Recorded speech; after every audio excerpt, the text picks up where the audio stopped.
সবাইকে স্বাগত জানাচ্ছি গ্লোবাল ভিউজে। আপনাদের সঙ্গে আছি আমি সুস্মিতা দাস। আজ জানাবো আন্তর্জাতিক গণমাধ্যমে আলোচিত সংবাদ ও বিশ্লেষণ। গাজা উপত্যকায় ফিলিস্তিনি প্রতিরোধ আন্দোলন, হামাসের সামরিক ও প্রশাসনিক কাঠামো আরও শক্তিশালী হয়েছে। খোদ ইসরায়েলি সেনা কর্মকর্তাদের সাম্প্রতিক কিছু স্বীকারোক্তি তেল আবিবের তথাকথিত বিজয় দাবির সঙ্গে মাঠের বাস্তবতার চরম বৈপরীত্য স্পষ্ট করে দিয়েছে। মাঠ পর্যায়ের কর্মকর্তাদের মতে হামাস দুর্বল হওয়া তো দূরের কথা, বরং তারা দ্রুত নিজেদের সক্ষমতা পুনরুদ্ধার করছে। গাজা উপত্যকার তথাকথিত ইয়েলো লাইন এলাকায় মোতায়েন ইসরায়েলি রিজার্ভ কর্মকর্তারা বর্তমান পরিস্থিতি নিয়ে গভীর উদ্বেগ প্রকাশ করেছেন। তাদের ভাষ্যমতে ওই অঞ্চলে সেনাবাহিনীর নিয়ন্ত্রণ ক্রমেই শিথিল হচ্ছে। বিপরীতে ফিলিস্তিনি প্রতিরোধ যোদ্ধাদের কৌশলগত চলাচল ও তৎপরতা বৃদ্ধি পেয়েছে। কর্মকর্তারা স্বীকার করেছেন, হামাস বর্তমানে তাদের অবকাঠামো পুনর্গঠন, নতুন করে বিস্ফোরক স্থাপন এবং নিজেদের বাহিনীকে পুনরায় সংগঠিত করার কাজে লিপ্ত রয়েছে। ইসরায়েলের প্রভাবশালী দৈনিক ইয়েদিওত আহরনোথকে দেওয়া এক সাক্ষাৎকারে সেনাবাহিনীর এক রিজার্ভ কর্মকর্তা জানিয়েছেন, হামাস সদস্যদের প্রকাশ্য তৎপরতার পরও বহুস্তরীয় অনুমতির জটিলতায় ইসরায়েলি বাহিনী কার্যকর কোনো পদক্ষেপ নিতে পারছে না। তিনি আক্ষেপ করে বলেন, বর্তমানে অপারেশনাল সিদ্ধান্ত গ্রহণের ক্ষেত্রে তেল আবিবের চেয়ে ওয়াশিংটনের গ্রিন সিগন্যাল বা অনুমতির উপর বেশি নির্ভর করতে হচ্ছে। প্রতিবেদনে আরও জানানো হয়, ইয়েলো লাইনের পশ্চিমাঞ্চলে ইসরায়েলি সেনাবাহিনীর কোনো কার্যকর নিয়ন্ত্রণ নেই। হামাস সদস্যরা সেখানে বেসামরিক পোশাকে অবাধে যাতায়াত করছে এবং স্থানীয় প্রশাসনিক প্রতিষ্ঠানগুলো পুনরায় চালু করছে। বর্তমানে ইসরায়েলি সেনাদের উপস্থিতি কেবল এই রেখার পূর্বাঞ্চলীয় এলাকাগুলোতেই সীমাবদ্ধ হয়ে পড়েছে। কয়েকটি ইহুদিবাদী সেনা কর্মকর্তা একটি রাজনৈতিক সুযোগ হাতছাড়া হওয়ার বিষয়ে সতর্ক করে বলেছেন, বর্তমান পরিস্থিতি চলতে থাকলে আগামী কয়েক মাসের মধ্যে ইসরায়েলকে আরও সুসংগঠিত, শক্তিশালী এবং নতুন আর্থিক সহায়তা সম্পন্ন এক হামাসের মুখোমুখি হতে হবে। এমন এক সময়ে এই তথ্যগুলো সামনে এলো যখন ইসরায়েলি সংবাদ মাধ্যমগুলো যুদ্ধবিরতি পরবর্তী সময়ে হামাসের প্রভাব ও শক্তি বৃদ্ধির কথা স্বীকার করছে। সামগ্রিক পরিস্থিতি ইঙ্গিত দিচ্ছে, ইসরায়েল সরকারের সামরিক সাফল্যের দাবির বিপরীতে হামাস এখনও গাজার রণক্ষেত্রে এবং প্রশাসনিক ব্যবস্থায় অন্যতম প্রধান নির্ধারক শক্তি হিসেবে টিকে আছে। ইরানের সঙ্গে সম্ভাব্য নতুন একটি যুদ্ধের ভয়াবহ অর্থনৈতিক পরিণতি নিয়ে গভীর উদ্বেগ প্রকাশ করেছে ইসরায়েলের অর্থ মন্ত্রণালয়। হিব্রু দৈনিক ইয়েদিওত আহরনোথ এর এক প্রতিবেদনে সতর্ক করা হয়েছে, এ ধরনের সংঘাতের ফলে হাজার কোটি ডলারের ক্ষতি হবে এবং সরকারি ব্যয়ে বড় ধরনের কাটছাঁট করতে বাধ্য হবে তেল আবিব। প্রতিবেদনে বলা হয়, দীর্ঘতম যুদ্ধের কবলে থাকা ইসরায়েল এখন টানা তৃতীয় বছরের মতো বড় ধরনের যুদ্ধের আশঙ্কায় রয়েছে। কর্মকর্তারা মনে করছেন, নতুন করে সংঘাত শুরু হলে শিক্ষা, স্বাস্থ্য, জনকল্যাণ ও অবকাঠামো খাতের বাজেটে যন্ত্রণাদায়ক কাটছাঁট করতে হবে, যা দেশটির অর্থনৈতিক প্রবৃদ্ধিকে মারাত্মকভাবে ক্ষতিগ্রস্ত করবে। অর্থ মন্ত্রণালয়ের সিনিয়র কর্মকর্তাদের মতে, ইরানের সঙ্গে পুনরায় যুদ্ধ শুরু হলে নিরাপত্তা খাতের পেছনে ব্যয় হবে কয়েক হাজার কোটি শেকেল। এছাড়া ব্যাপক ক্ষেপণাস্ত্র হামলার ফলে ভবন এবং ব্যক্তিগত সম্পত্তির ক্ষয়ক্ষতির ক্ষতিপূরণ বাবদ সরকারকে অতিরিক্ত আরও হাজার হাজার কোটি শেকেল পরিশোধ করতে হবে। প্রতিবেদনে গত 13 জুন শুরু হওয়া ইরানের অপারেশন ট্রু প্রমিস 3 এর ক্ষয়ক্ষতির চিত্র তুলে ধরা হয়। 12 দিনের ওই প্রতিশোধমূলক অভিযানে ইরান ইসরায়েলের অভ্যন্তরে 530টিরও বেশি ক্ষেপণাস্ত্র নিক্ষেপ করে।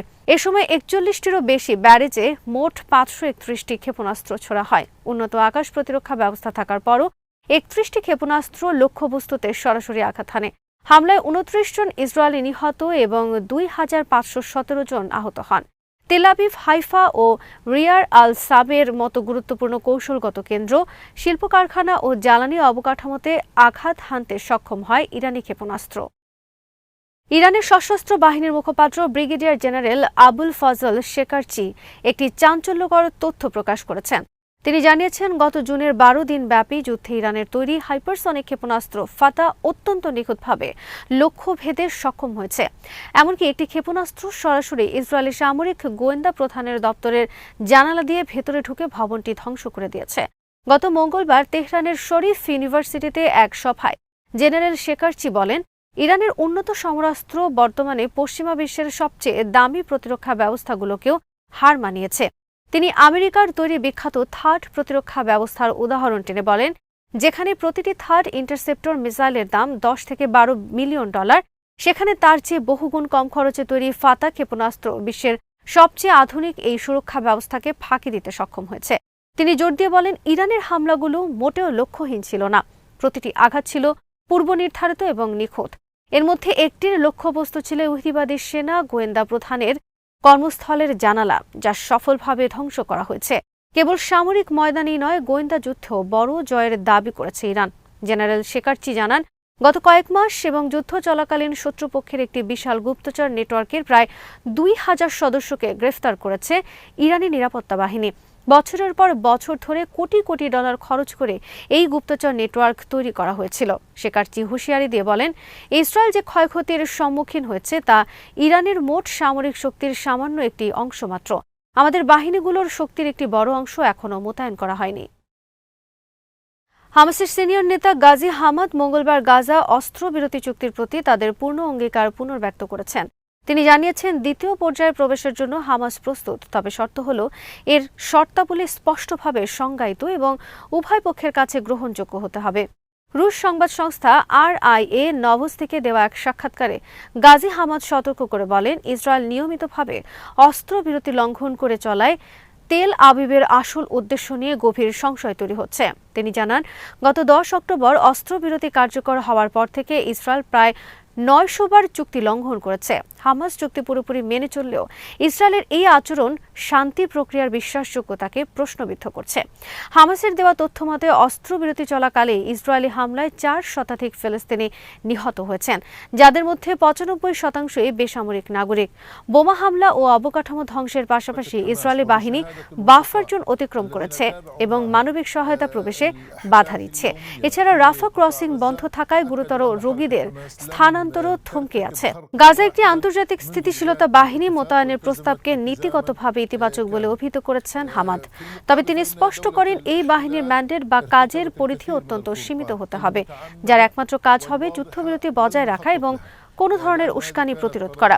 হামাস কর্মকর্তা জোর দিয়ে বলেন, গাজার অভ্যন্তরীণ নিরাপত্তার দায়িত্ব ফিলিস্তিনিদের হাতেই থাকবে এবং তারা কোনো বিদেশি প্রশাসন বা দখলদার বাহিনীর উপস্থিতি মেনে নেবে না। ফিলিস্তিনপন্থী বন্দীদের সমর্থনে আয়োজিত এক বিক্ষোভ চলাকালীন সুইডিশ জলবায়ু কর্মী গ্রেটা থুনবার্গকে গ্রেফতার করেছে লন্ডন পুলিশ। মঙ্গলবার যুক্তরাজ্যের বিতর্কিত সন্ত্রাসবাদ আইনের আওতায় তাকে আটক করা হয়। সামাজিক মাধ্যমের ভিডিওতে দেখা যায়, থুনবার্গ একটি প্ল্যাকার্ড ধরে আছেন, যেখানে লেখা ছিল, আমি ফিলিস্তিন অ্যাকশন বন্দীদের সমর্থন করি, আমি গণহত্যার বিরোধী। ইসরায়েলি অস্ত্র প্রস্তুতকারক প্রতিষ্ঠান এলবিট সিস্টেমসকে বীমা সুবিধা প্রদানকারী সংস্থা অ্যাসপেন ইন্স্যুরেন্সের কার্যালয়ের সামনে এই বিক্ষোভ অনুষ্ঠিত হচ্ছিল। লন্ডন পুলিশ এক বিবৃতিতে জানিয়েছে, থুনবার্গকে নিষিদ্ধ সংগঠন ফিলিস্তিন অ্যাকশনকে সমর্থন করে একটি প্ল্যাকার্ড প্রদর্শন করার অপরাধে গ্রেফতার করা হয়েছে। গত নভেম্বর থেকে ফিলিস্তিন অ্যাকশনের 6 জন বন্দী কারাগারে অনশন ধর্মঘট পালন করছেন।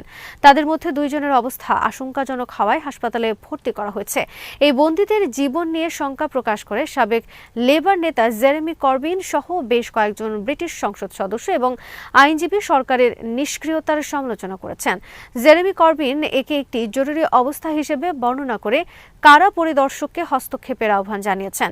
এদিকে গ্রেটা থুনবার্গের এই গ্রেফতারের ঘটনায় তীব্র নিন্দা জানিয়েছেন ফিলিস্তিন বিষয়ক জাতিসংঘের বিশেষ দূত ফ্রান্সিসকা আলবানিজ। তিনি ব্রিটিশ সরকারকে অভিযুক্ত করে বলেন, ইসরায়েলের গণহত্যা আড়াল করতে আপনারা যত বেশি মানুষকে গ্রেফতার করবেন, মানবাধিকারের পক্ষে তত বেশি মানুষ রুখে দাঁড়াবে। এছাড়া গ্রিন পার্টির নেতা জ্যাক পোলানস্কি এবং লেবার পার্টির এমপি রিচার্ড বার্গান এই গ্রেফতারকে হাস্যকর এবং গণতন্ত্রের জন্য অশনি সংকেত বলে মন্তব্য করেন। গাজা উপত্যকায় ইসরায়েলি সামরিক উপস্থিতি বজায় রাখা এবং উত্তরের অংশে পুনরায় ইহুদি বসতি স্থাপনের ইঙ্গিত দিয়েছেন ইসরায়েলের প্রতিরক্ষামন্ত্রী ইসরায়েল কাটজ। মঙ্গলবার অধিকৃত পশ্চিম তীরের বেথ এল বসতিতে 1200 নতুন আবাসন ইউনিট প্রকল্পের উদ্বোধনী অনুষ্ঠানে তিনি এই মন্তব্য করেন।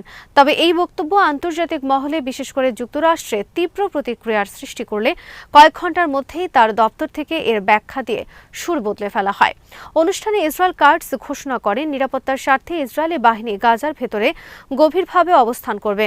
তিনি আরও জানান, 2005 সালে গাজা থেকে সরিয়ে নেওয়া বসতিগুলোর জায়গায় নতুন বসতি স্থাপন করা হবে।